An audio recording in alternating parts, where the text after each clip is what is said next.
जय जय श्री राधे रासेश्वरी पथ यूट्यूब चैनल पे आप सभी का स्वागत है। आज हम बात करते हैं कि भगवान से याचना में हमें क्या मांगना चाहिए। धन, संपत्ति, स्त्री, पुत्र, पौत्रादि, माता पिता, ये सब तो हमारे कर्म से मिलते हैं।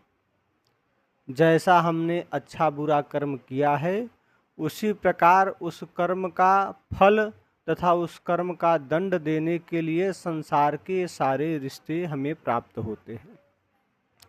इसमें हमारा कोई पुण्य नहीं है, इसमें हमारा प्रारब्ध है। जो भी जैसा भी हमने पूर्ववत कर्म किया है वैसा ही हमें दंड प्राप्त होगा।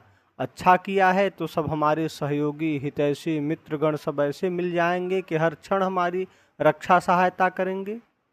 और अगर हमारे ही कर्म खराब हैं तो ऐसे ही हमें लोग मिलेंगे जो हमें ठगेंगे, हमारा विनाश चाहेंगे। भगवान से प्रार्थना करनी चाहिए कि व्यक्ति को हमेशा भगवान की भक्ति प्राप्त रहे। पहली प्रार्थना कि भगवान की भक्ति हमेशा प्राप्त रहे। हमें जिस भी अवस्था में रहें, जिस भी व्यवस्था में रहें, भगवान का स्मरण सदैव रहे। और भगवान से हमें यह वर मांगना चाहिए कि एक तो हमें आपकी भक्ति प्राप्त हो, दूसरा वर हमें यह प्राप्त हो आपसे कि हमारी कामनाएं नष्ट हों।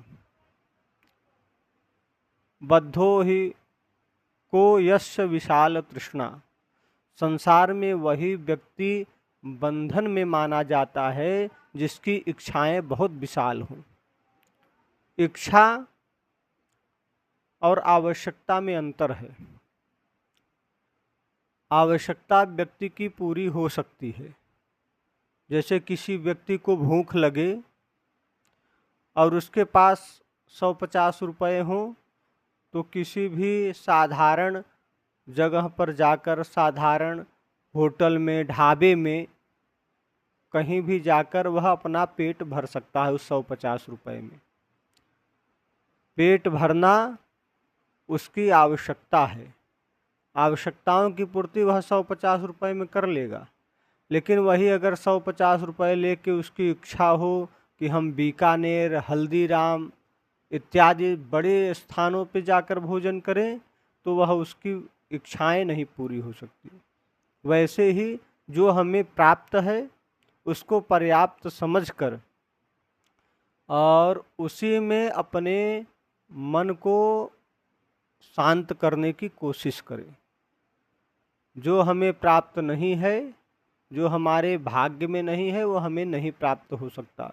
उसके लिए केवल हम परेशान हो सकते हैं, शारीरिक, मानसिक, और इसके अलावा हमारे हाथ में कुछ नहीं है। इसलिए व्यक्ति को सदैव अपनी आवश्यकताओं की पूर्ति के लिए तो परिश्रम करना चाहिए, लेकिन इच्छाओं की पूर्ति के लिए दर दर भटकने की आवश्यकता नहीं है। जय जय श्री राधे।